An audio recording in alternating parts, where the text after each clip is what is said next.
Se necesitan por lo menos dos. ALER, Contacto Sur. Entre usted y millones de latinoamericanos, el mejor contacto.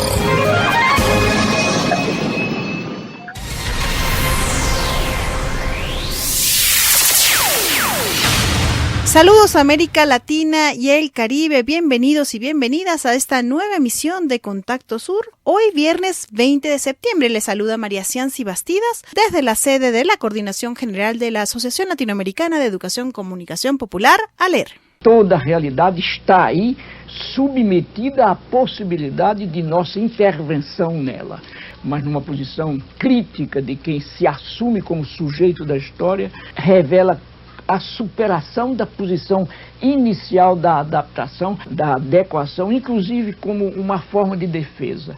Para mim, uma das preocupações minhas, uma das razões de minha luta, uma das razões de minha presença no mundo é exatamente a de que, como educador, eu posso contribuir para que se vá além dessa passividade no que eu chamo de posturas rebeldes e de posturas críticamente transformadoras do mundo. Paulo Freire nació un 19 de septiembre de 1921, hace 98 años en Brasil. Es un referente para la educación popular. Freire inspira la práctica de la educación como un proceso que va más allá de la repetición de letras o sílabas. Propone una educación para la emancipación, para la libertad, caminar con pies propios, con miradas críticas sobre el mundo. Propone hacer preguntas de todo, de no conformarse con meras respuestas, con esa curiosidad que tantas veces se limita en los salones de clase, de prender la creatividad, el juego, la alegría como formas de resistencia. Porque mi tiempo de espera es un tiempo de qué hacer. Desconfiaré de quienes me digan en voz baja y precavidos, es peligroso hacer, es peligroso hablar, es peligroso andar, es peligroso esperar en la forma en que esperas, porque estos niegan la alegría de tu llegada. Estaré preparando tu llegada, como el jardinero prepara el jardín para la rosa que se abrirá en la primavera. Paulo Freire, Ginebra, marzo de 1971. Docentes, maestros, profesoras, estudiantes de todos los niveles, personas jóvenes y adultas que participan de procesos educativos son hoy en día en nuestra América Latina y el Caribe Abya Yala víctimas de la criminalización de la policía y militares. La calle nos enseña. La señora que maneja el bus es maestra también. El señor que vende café tiene muchas cosas que enseñarnos. Todas y todos tenemos cosas que compartir, que intercambiar.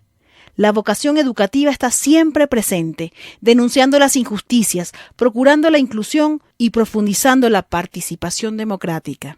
Una educación para la vida digna, sin violencias de ningún tipo. La educación popular sigue vigente y en esta oportunidad compartimos una entrevista con un educador de Argentina, otro país donde recientemente han fallecido 2 docentes que se movilizaban por un mundo más equitativo. Este es nuestro homenaje a Paulo Freire y a todos los educadores y educadoras populares que están comprometidos con la transformación de América Latina y el Caribe Abya Yala. Tenemos el gusto de conectar con Argentina, con Alberto Croce. Él es secretario nacional de la CADE, la Campaña Argentina por el Derecho a la Educación, y director de la organización Voz. Muchísimas gracias, Alberto, por atender el llamado de las radios comunitarias y populares de América Latina y el Caribe Abya Yala. Bueno, un abrazo grande y un cariño en este día también tan especial para toda América Latina, aniversario del nacimiento de Paulo Freire. Paulo Freire, un pedagogo brasileño del cual se habla mucho en estas organizaciones de educación popular. ¿Nos puedes compartir tu reflexión sobre qué es eso de la pedagogía crítica? Paulo Freire fue un revolucionario, un visionario y sobre todo un militante de la educación. Y su trabajo en los sectores populares lo llevó a darse cuenta de lo importante que era generar a partir de la educación todo un proceso de lo que hoy llamaríamos una deconstrucción, pero que podemos hablar entonces de una pedagogía emancipadora o una pedagogía liberadora, como se la suele llamar. Y esa pedagogía de la liberación es una pedagogía básicamente que parte de la idea de que hay una educación que domestica y hace falta una educación que libere. Por eso necesario formarse en una perspectiva crítica del aprendizaje que permita descubrir cuáles son los procedimientos que a uno lo atrapan lo esclavizan, lo colonizan, de aquellos que te abre la posibilidad de pensar por uno mismo, de pensar con otros y de pensar en procesos de transformación y de liberación. Entonces, a todo ese corpus, a toda esa manera de ver la educación, es que la solemos llamar pedagogía crítica. Impulsó esta idea de la educación bancaria, pero nos suena muy raro utilizar la palabra banco para la educación.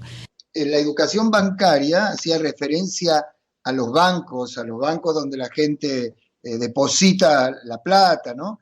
La idea de una educación bancaria era una educación en donde el docente tradicional metía conocimientos, ideas, ideologías en la cabecita de los niños y niñas de sus estudiantes, o mejor dicho, aquí sí podríamos decir de sus alumnos, porque era una concepción muy pasiva, y contra esta imagen de esta educación bancaria es que él nos propone esta otra educación liberadora, o esta educación de la construcción del conocimiento, en la cual el sujeto de la educación, son los estudiantes y las estudiantes, construyen los contenidos y los aprendizajes a partir de sus propias experiencias, a partir de sus prácticas. Entonces, contraponer estas dos formas de la educación fueron otra de las miradas, de las visiones que Paulo Freire puso en juego cuando nos enseñó sus perspectivas pedagógicas. Además, parece que hace trenzar educación y política. ¿Qué nos puedes compartir de eso? La educación popular tiene, a mi manera de ver, tres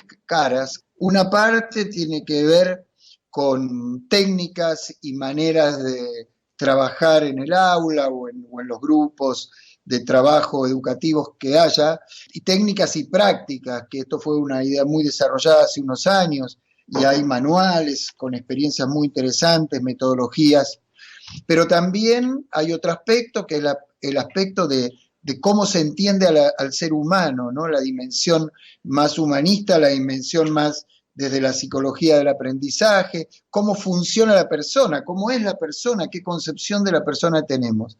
Y hay una tercera cara en esta trilogía de la educación popular, que es la perspectiva política, porque se aprende para transformar la realidad, se aprende para cambiar la vida, para mejorar la vida, se aprende, hoy diríamos, para alcanzar y construir nuevos derechos.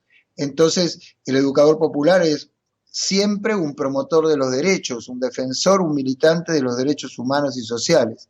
Por eso hablamos de la perspectiva de la cara política de la educación popular. Paulo Freire ahora está siendo censurado por el gobierno de Jair Bolsonaro, que está dando un giro conservador en Brasil. ¿Qué importancia tiene enfrentar a alguien como Paulo Freire? Paulo Freire vendría a ser algo así como una bandera de todo lo que Bolsonaro no es, de todo lo que Bolsonaro detesta, de todo contra lo que Bolsonaro lucha. Entonces, a pesar de que el pobre Paulo Freire ya no está físicamente entre nosotros, es una gran amenaza para alguien como Bolsonaro. Y por eso, aún que no esté, lo quiere silenciar, lo quiere tapar, lo quiere olvidar. Pero eso es imposible, porque Paulo Freire es mucho más grande que Bolsonaro, y porque cuando Bolsonaro sea solo un mal recuerdo para toda América Latina, Paulo Freire seguirá siendo una bandera de América Latina. Mira, yo estuve en la oficina personal de Paulo Freire, ¿no? Y cuando veía en la biblioteca de él, la que fue su biblioteca, todos los libros traducidos a distintos idiomas en todo el mundo de lo que él escribió, pienso en la diferencia con este personaje nefasto que es Bolsonaro, de cual seguramente vamos a quedarnos con un mal recuerdo, ojalá solo con eso y ojalá lo más rápido posible. Bueno, se seguirá tratando de que a Paulo Freire no lo puedan recordar, pero Paulo Freire es mucho más grande que Bolsonaro, así que de eso no hay mucho peligro. Lo lamento por los hermanos brasileros y hermanas brasileros que están en lucha con este personaje siniestro, y ojalá esto pase rápidamente como un momento malo de su historia. Todos y todas tenemos cosas que aprender, tanto niños y niñas como personas adultas. Esto nos hace revisarnos también de los espacios educativos a la luz de lo que nos hizo reflexionar Paulo Freire en la educación. Paulo Freire también desafía a los formatos educativos y plantea que son necesarias otras actitudes, otras posturas, otras miradas, y ese es un aporte de América Latina para la historia de la humanidad en su conjunto, ¿no? En un momento en donde desde muchos lugares se plantean grandes metas educativas basadas en logros que tienen que ver con criterios de poder, criterios de dinero, criterios de competitividad. Paulo Freire está planteando una educación comunitaria, una educación crítica, una educación con valores compartidos, en donde es más importante ser una buena persona que ser una persona exitosa en los términos de mercado. Eso implica otras escuelas, otros docentes, otros formatos.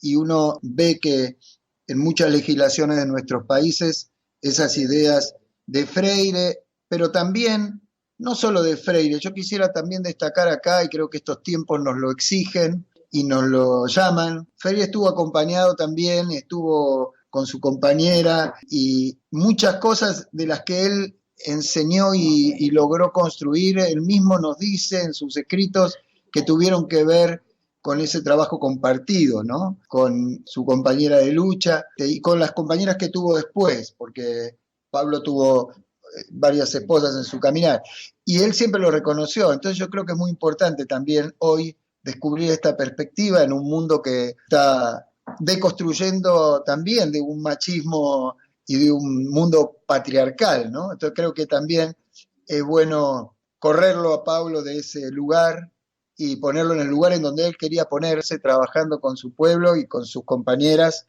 porque él también fue producto de un proceso popular. Y creo que esto siempre hay que reconocerlo, los educadores populares nunca somos nosotros mismos por nosotros mismos, nos hemos construido y deconstruido junto con otros, somos parte de comunidades educativas, y la educación popular es un proceso colectivo. Creo que honrar a Pablo Freire hoy es también recordar estas cosas, ¿no?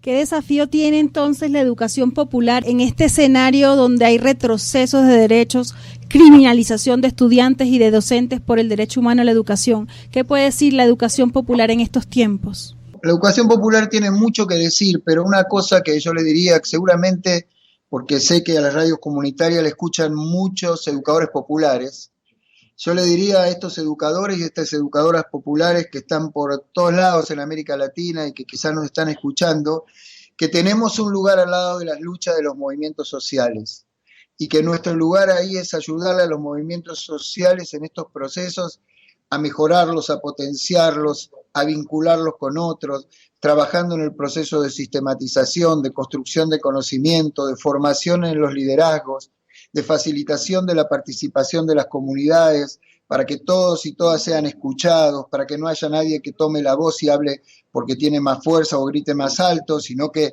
es todo un trabajo que los educadores podemos hacer para que esos movimientos populares se fortalezcan. En la medida que todos esos movimientos populares se fortalezcan a lo largo y a lo ancho de América Latina, estas ideas de Paulo Freire van a expandirse, y estas ideas de una patria grande, de una construcción del derecho a la educación, de un mundo más justo y solidario, van a ir adelante y van a tener un nuevo momento de auge como lo tuvo la década pasada y como esperamos que lo tenga también los próximos años. Ya para la despedida, Alberto, Paulo Freire y bueno, muchos educadores y educadoras populares se identifican con el esperanzar como verbo. ¿Nos puedes dar ese contagio del el esperanzar en este momento de nuestra América Latina, Abya Yala? Lo que sí querría decirles también, que para mí el esperanzar tiene mucho que ver con el trabajar. Para mí esto es una cosa bastante importante en este momento. Para mí la esperanza que podemos tener por delante tiene que ver con el trabajo que tenemos por delante para hacer. En la medida que estemos comprometidos con ese trabajo y que pongamos nuestra vida, nuestro entusiasmo, nuestro compromiso en las transformaciones que queremos lograr, entonces esa esperanza va a tener sentido, va a tener fundamentos, ¿no? Creo que lo peor que nos podría pasar es quedarnos esperando o sostenidos en una esperanza de algo que hagan otros. Cada uno en su lugar es el factor, la semilla para la esperanza de nuestro pueblo, la esperanza real, que se funda y se apoya en el trabajo colectivo y compartido en cada lugar de nuestra patria grande. Muchísimas gracias, Alberto Croce, por este contacto y por este contagio del esperanzar. Bueno, un saludo para todos, Jaliali América Latina y Jaliali Aler. Para nosotros, informarle es un placer. ALER, Contacto Sur. En el mundo, desde nuestro mundo. ALER 2020. Te toca y te prende.